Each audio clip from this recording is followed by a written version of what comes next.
Bom dia a todos. Em primeiro lugar, dizer que é uma honra estar aqui nessa conversa com vocês.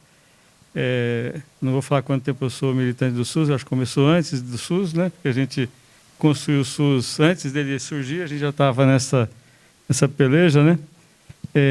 Mas é um prazer estar num momento como esse junto com vocês, porque se, por um lado, a gente tem um debate intenso sobre regionalização, a gente tem que saber que ele não começou ontem e nem vai acabar amanhã. A Samara falou disso, todo mundo fala disso, né? Não vai acabar amanhã, né? Nós estamos num momento que é talvez o mais propício a avançar na regionalização, e não é à toa, né? Porque nós temos 22 anos, pelo menos, de experimentação, de aprendizagem, de tentativa e erro, né? Alguns erros maiores do que outros, mas sempre na busca de resolver melhor essa situação da regionalização, porque, de fato, ela está anunciada na Constituição, né? Ela começou a ser experimentada antes, né? Mesmo no INAMPS, já tinha experimentações de regionalização, de como lidar com isso, né? Então, a gente ter essa segurança de que a regionalização não vai acabar amanhã. A gente não precisa resolver todos os problemas, porque eles não vão ser resolvidos agora, e a gente continua ensaiando e fazendo tentativas, acertando e errando, e esse é um processo que não tem fim, na verdade, né? O professor Eduardo falou aqui bastante de como uma federação como a nossa é complexa, é difícil, mas que, de fato, nós estamos experimentando uma coisa muito nova e muito interessante, que é lidar com 3 esferas de governo que precisam se acertar, se consertar, porque sozinha nenhuma tem prerrogativa, nenhuma tem autonomia, nenhuma pode fazer sozinha, e precisa de todas elas, né? Eu gostei muito quando a Verônica fala que no Goiás tem uma CIT no Goiás, né? É bem legal isso, porque não é possível a gente pensar que consegue regionalizar se não tiver a participação do Ministério, do Estado, do município, né? O Ministério fica lá em Brasília olhando para onde? Não, o Ministério tem que estar no Estado, né? O Ministério tem que estar lá se fortalecendo, participando do esforço de reconhecer como os problemas se manifestam, porque estar num lugar central, olhando para o país inteiro, é impossível, não tem jeito, ninguém conhece o país inteiro, ninguém é capaz de reconhecer cada rincão do Brasil, né?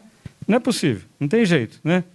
Quando a gente pensa, como é que atende, alguém falou aqui, como é que atende uma emergência cardiológica ou um AVC numa cidade do Acre que demora 10 horas para chegar em Rio Branco, né? Quem vai ter que pensar o que fazer são eles lá. E vão ter que ser ouvidos, né? A gente tem dificuldade de ouvir quem está na periferia do sistema, quem é mais fraco, mais pobre, né? Mas nós temos que aprender a fazer isso. E quando fala de regionalização, a gente, muitas vezes, quando vai fazer análise de situação de saúde, a gente trabalha muito com indicadores médios, né? Parece que a gente olha a média e pensa, não, essa média me fala da necessidade de saúde desse Estado. Fala em termos, porque ela também deixa de... Quando a gente fala da média, a gente apaga as diferenças, né? A gente parece que não tem o mais rico e o mais pobre, né? Todo mundo é igual. Não é igual, né? Há municípios em qualquer macro-região que a gente tenha, e mesmo regiões dentro dos estados, né? A cidade de São Paulo tem pedaços da cidade de São Paulo que não consegue fixar médico. Parece absurdo, né?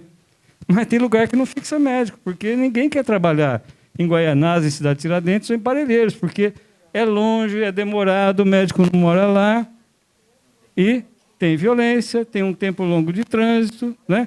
A condição de trabalho não é lá essas coisas, e as necessidades que se apresentam são muitas vezes mais duras do que aquelas que você encontra nos bairros mais ricos da cidade, né? Então, isso só para dizer que não é primazia do Amazonas ter disparidades. Em todo lugar tem, e a gente tem que pensar em como equilibrar disparidades. Como é que a gente busca equidade? Como é que a gente trabalha equidade, né? E como é que a gente também resolve e trabalha a integração para que a gente não tenha essa situação que alguém trouxe aqui, acho que é a Verônica, né?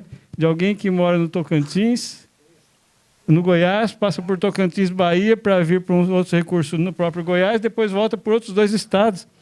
Brasília tem isso também, né? O povo do Goiás passa por Brasília para chegar lá em Goiânia, coisa absurda, né? Mas é assim que é. Mas isso é parte do nosso problema, né? Que terá que ser enfrentado. a gente terá que enfrentar essas questões e elas vão aparecer com o tempo, e não tem muito como não aparecer. E tem que ser ressaltado, né? Porque sem isso a gente também não encontra caminho para resolver a acessibilidade. Não é possível que alguém tenha que percorrer tudo isso para ser atendido, quando o Brasil é uma federação que prevê, inclusive, a cooperação entre estados e entre municípios e tudo mais, não é? A outra coisa que eu acho que foi bastante ressaltada aqui, acho que a Samara falou disso e outros falaram, é a questão do papel. Como é que a gente quer falar de planejamento ascendente se a gente tem uma quantidade tão grande de municípios tão frágeis, tão pobres, tão carentes de tudo, inclusive de massa crítica para lidar com os problemas, de não ter técnicos suficientes para lidar com os problemas, né? Falar de planejamento ascendente é primo irmão de falar fortalecimento da atenção primária em saúde. A gente está dando para a atenção primária em saúde uma responsabilidade gigantesca, que é de ser coordenadora de todo o cuidado de cada cidadão que está no seu território. Portanto, qualquer coisa que acontecer com o cidadão do meu território é minha responsabilidade. E, além disso, eu estou dizendo que eu que estou na atenção primária, tenho que saber e cuidar e ordenar e saber tudo que esse sujeito, que é o munícipe que está no meu território, tudo que ele vai ter que fazer em qualquer outro nível de recurso, em outra cidade, em outro estado, às vezes, né? E, então, quando a gente fala de atenção primária em saúde, coordenador e ordenadora, eu acho que a gente tem que estar muito antenado, muito preocupado em saber que atenção primária é essa, né? Que financiamento é esse? O PAB dá conta de resolver isso? A gente está conseguindo criar uma atenção primária que seja potente suficientemente para cuidar disso que estamos dizendo que ela tem que fazer? Ou será que a gente não deveria pensar a atenção primária em saúde, de fato, no centro do nosso financiamento, para que ela, de fato, consiga conter os problemas do seu território, encaminhar só o que for necessário, reduzir as internações sensíveis à atenção primária, né? E, de fato, agir sobre o conjunto dos problemas do território com a força que a gente está dizendo que ela tem que ter.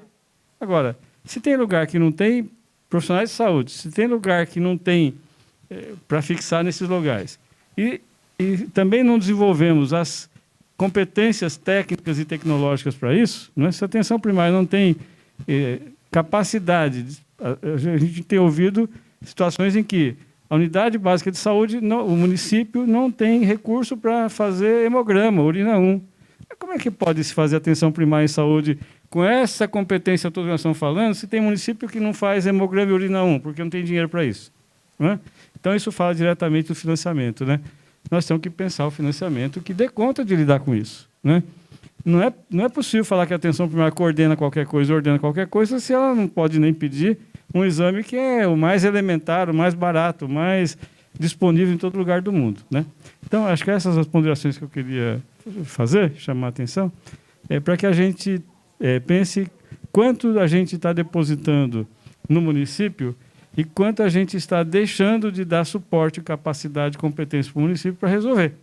Se é para ser ascendente, significa que ele tem que ter potência, tem que ter capacidade, tem que ter recurso, tem que ter financiamento adequado para isso. E a gente está vendo um sentido oposto disso, né? Os municípios cada vez mais atolados com recursos de saúde que precisa gastar, e o financiamento, que embora tenha crescido desde a criação do SUS, ainda é pífio em relação aos financiamentos de outros países em estágio similar ao nosso de desenvolvimento. Então, acho que essas são as ponderações que eu gostaria de fazer. Agradeço imensamente a oportunidade de estar com vocês aqui hoje.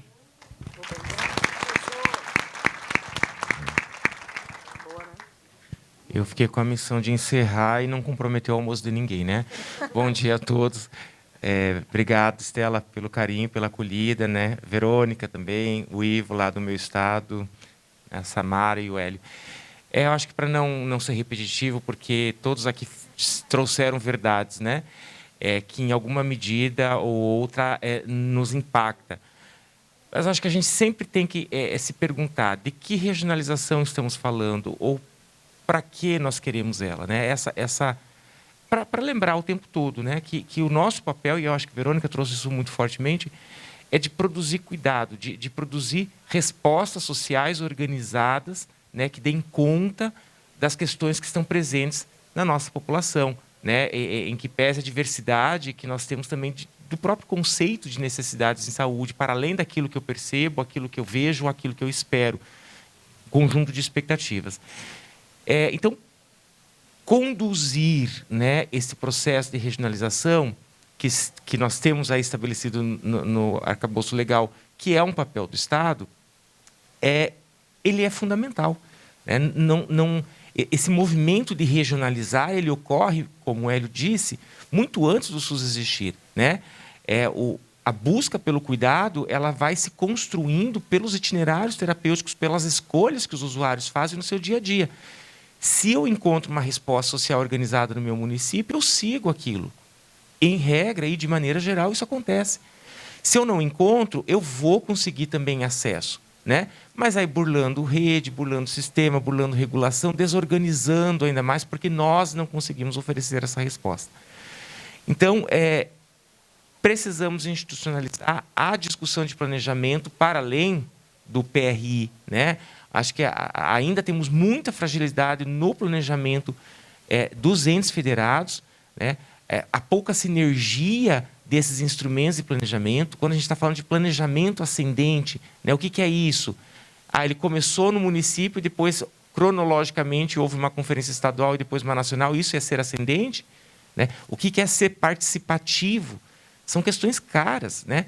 Os conceitos trazidos, inclusive na literatura apresentada e lançada hoje, eles não dão conta de todas as particularidades, né? E eles precisam ser revisitados em cada território. Então, a autonomia dos territórios, né? em olhar para aquilo e perceber de que forma isso faz sentido. E para dentro das nossas estruturas, né? Porque quem está sendo convidado para participar, muitas vezes, é o cara da área técnica daquele setor. Como é que o Ministério está participando? É uma agenda estratégica, né? Os outros setores, eles vão se resolvendo à medida que os territórios estão mais organizados. A gente enxerga ou não enxerga? A mesma pergunta a gente tem que fazer para as secretarias estaduais e também para os municípios, né? Até para que isso se institucionalize, para que tenha continuidade, mas para que seja uma política que aconteça dentro daquele território, de forma permanente e com a participação de todos os atores e não só o técnico da área de planejamento para fechar um documento, porque nós temos prazo para fechar. Né? E, nesse sentido, o projeto, acho que possibilita, né? A gente tem percebido isso, obviamente, de formas diferentes. Projeto não faz nada, gente. Projeto tem que criar condições para que, né, todas essas questões que são caras para todos nós, né, possam fervilhar o suficiente lá naquele território, possam produzir acertos, produzir ajustes, né, que não são dos municípios e Estado e Ministério espectadores, são dos entes. Verônica deixa isso muito claro. Onde nós tivemos potência, nós tivemos os entes sentados. Né? Não com uma postura de julgamento, não com uma postura de crítica, uma postura de construir juntos.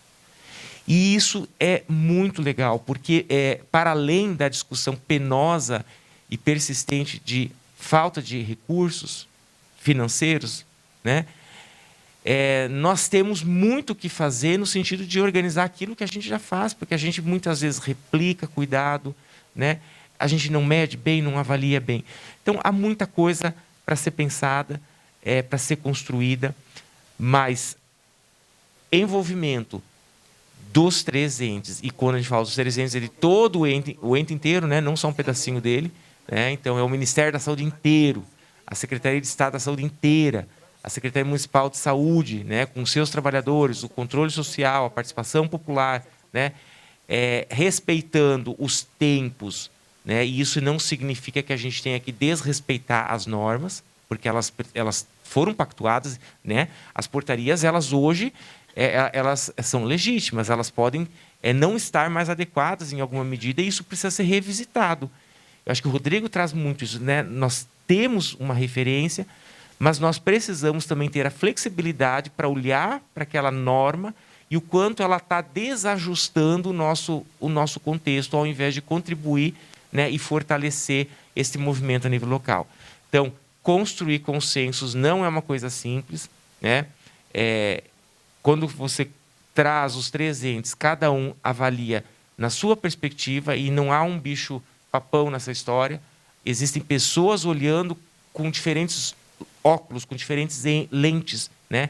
O que a gente precisa é produzir diálogos produtivos que efetivamente consigam modificar, né, esse cenário lá no nosso dia a dia, porque é lá no dia a dia, na rua 1º de abril, na rua 13 de maio, 15 de junho, que a dona Maria mora, que ela tem um filho, né, e que precisa receber aquilo que lhe é de direito, né, há não pouco tempo. Tá bom? Acho que seria isso para não me alongar mais.